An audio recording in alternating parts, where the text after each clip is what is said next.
Hello hi friends, welcome my channel. முட்டை பொரி செய்யலாம் வாங்க பார்க்கலாம். அப்படின்னு நான் 1/2 கப்பு ரவை எடுத்துருக்குங்க. அதை 1 கப்பு தண்ணி ஊற்றி ஊற வச்சுக்கலாம். ஒரு 1/4 மணி நேரம் ஊறட்டுங்க. அதை ஊறின பின்னாடி ஆட்டைப்பொடி கோதுமை பொடி 1 கப்பும் மைதா பொடி 1 கப்பும் சேர்த்துக்கலாங்க. இதில் நீங்கள் கொஞ்சம் மொறுமொறுன்னு பானிபூரி மாதிரி வேணுன்னா 1 கப்பு நீங்கள் ரவை சேர்த்திக்காங்க. இதுக்கு தேவையான அளவு உப்பு சேர்த்திக்கலாம். அது ஊற வச்ச தண்ணி இருக்குல்லே, அதே தண்ணி போதுங்க. இதிலே நம்ம மிக்ஸ் பண்ணிக்கலாங்க. அப்படி பத்தலைனா நீங்கள் தண்ணி ஊற்றிக்கோங்க.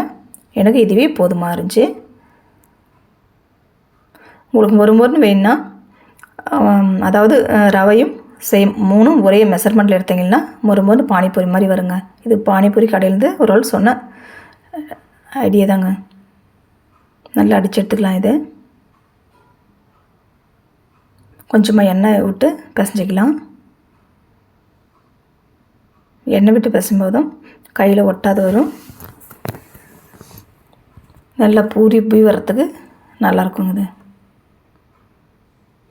ஒரு 1/4 மணி நேரம் வெயிட் பண்ணலாம் வாங்க. எனக்கு அந்த மாவு 4 பீஸ் இந்த மாதிரி எடுத்துருக்கோம். 2 பூரி நம்ம 2 சப்பாத்தி செய்கிற அளவுக்கு மாவு இருக்கும். இது நம்ம குட்டி குட்டி பூரியாக கட் பண்ணி போகிறோம். அதனால் பெருசாக தேய்ச்சி கட் பண்ணிக்கலாம் வாங்க. கொஞ்சம் கொஞ்சமாக மாவு போட்டு தேய்ங்க, அப்போ ஒட்டாது வரும்.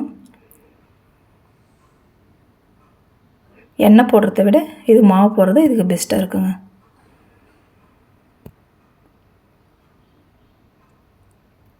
பானிபூரியில் சிறு சிறு உண்டையாக உருட்டி நம்ம சப்பாத்தி மேக்கரில் அவங்க வந்து கரெக்டாக வட்டமாக ப்ரெஸ் பண்ணுவாங்க.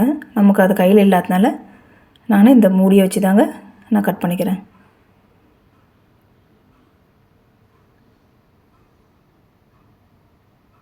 மாதிரி பீஸாக நம்ம எடுத்து வச்சுக்கலாம்.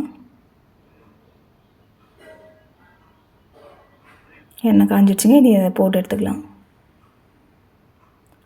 நான் பூரியை போட்டு கொஞ்சமாக அதை ப்ரெஸ் பண்ணணுங்க மாவு மேலே வச்சு லைட்டாக.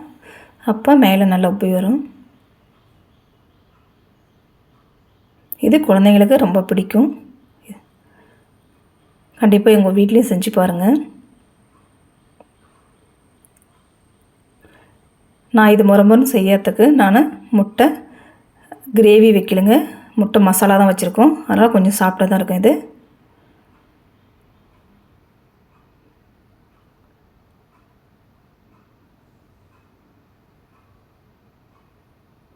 பார்க்குறதுக்கு நல்லாயிருக்கும், நல்லா சாஃப்டாக இருக்கும். கண்டிப்பாக உங்கள் வீட்டில் செஞ்சு பாருங்கள். பிடிச்சிருந்தா எனக்கு லைக் பண்ணுங்கள், ஷேர் பண்ணுங்கள், சப்ஸ்கிரைப் பண்ணுங்கள். இன்றைக்கி நம்ம அடுத்த வீடியோவில் பார்க்கலாம். பாய்.